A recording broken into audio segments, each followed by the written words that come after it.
So in this instance, internet speculation actually correct because Caitlyn Clark is going to be a guest on the New Heights podcast.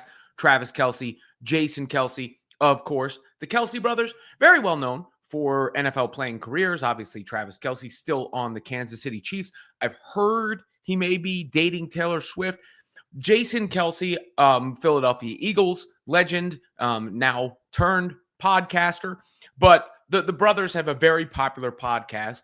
Obviously, with Travis's attachment to Taylor, there's constantly a lot of Taylor Swift fans around it, which adds to the popularity as well. And they've been teasing a special guest.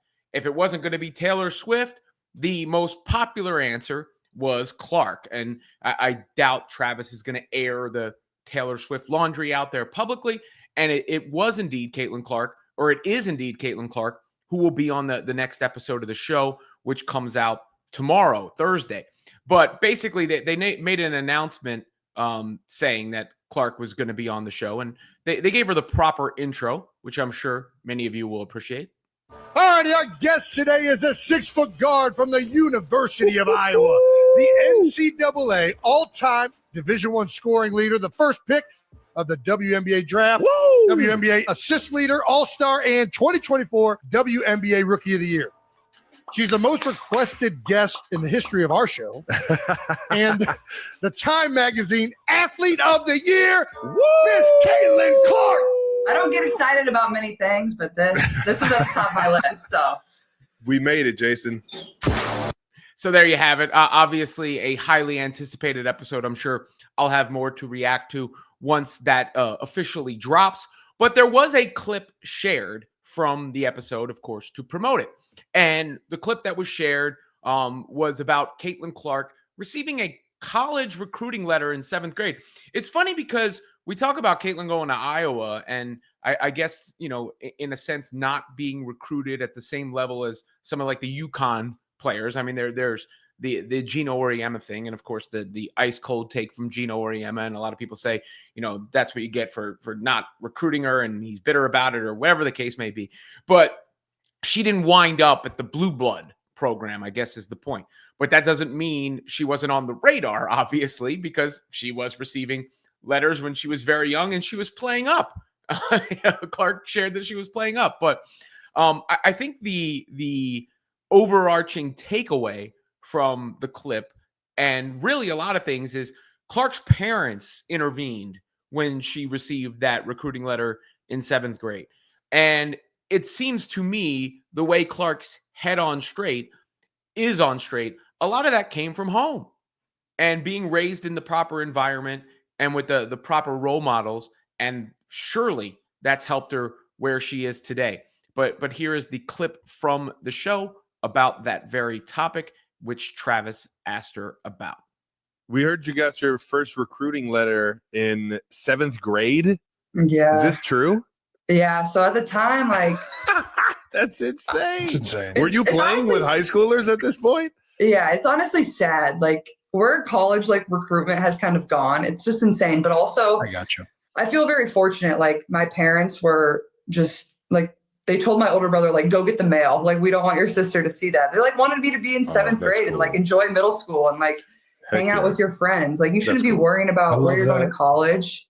I love that so much. Yeah, so I didn't really take any visits until like after my freshman year of college, and then I didn't decide until my senior year. So I was never in a rush, and my parents did a really good job of like make sure, you know, I have a good circle around me. Like it wasn't always about college recruitment. I wasn't like posting my offers. Like also that wasn't really a thing when I was growing up. So But it is now. I mean, it had to be close to when you were growing up. I mean, yeah, it was close. Like people were starting to do it, like post like, oh, I got an offer from here. I got an offer from here. and especially in basketball. Now it's all you see on social media. It's like only people talk about. It's crazy. But obviously times have changed too. But Oh, times have changed. yeah, it's 7th grade was wild. And I was playing up like 2 years. So I was playing with high schoolers. But yeah, I didn't really like think anything of it. Like I was just going out there and hooping and having fun. And it's kind of just what came with it. So there you have the clip from Caitlyn Clark, who, you know, you can hear her thank her parents. And then she also references the circle that she had with her parents, and I think that's an important distinction there. Keeping that circle tight, and I've almost always heard that from her when she's discussed the noise and everything else around her, that she credits or only cares about those who are close to her. So her friends and family, her true friends and family, which is a good way to go about things, because if you start listening to random folks on social media, we've all seen what can happen with that, with last year's WNBA season and some of the extreme opinions that were shared and some that were amplified and all that, which led to Clark even having to address the public about stuff that she had nothing to do with. But that's a good mentality to have, and particularly when you're at that level of fame, because if Caitlyn Clark were to be reacting to anything everybody said, she would go insane.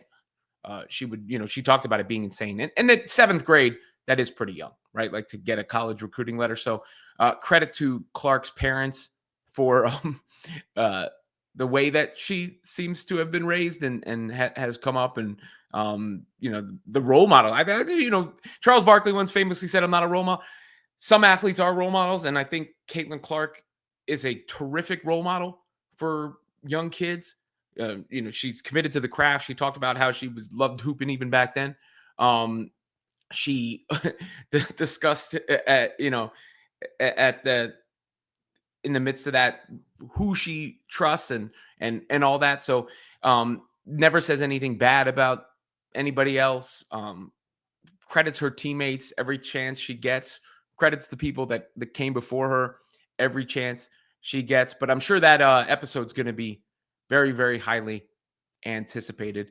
Clark is not, I'll say this, if I'm going to critique, I don't think she's the best interview because of that. Like, she's, there's a cool little anecdote that was shared there, but I've heard some of the same stories from her everywhere she's kind of been. She's not, this thrilling subject as a guest because she's a hooper and because she's not going to say anything particularly controversial or anything like that. She's, I don't think she's a future podcaster, I guess is the point I'm trying to make, as she's on with some athletes turned podcasters.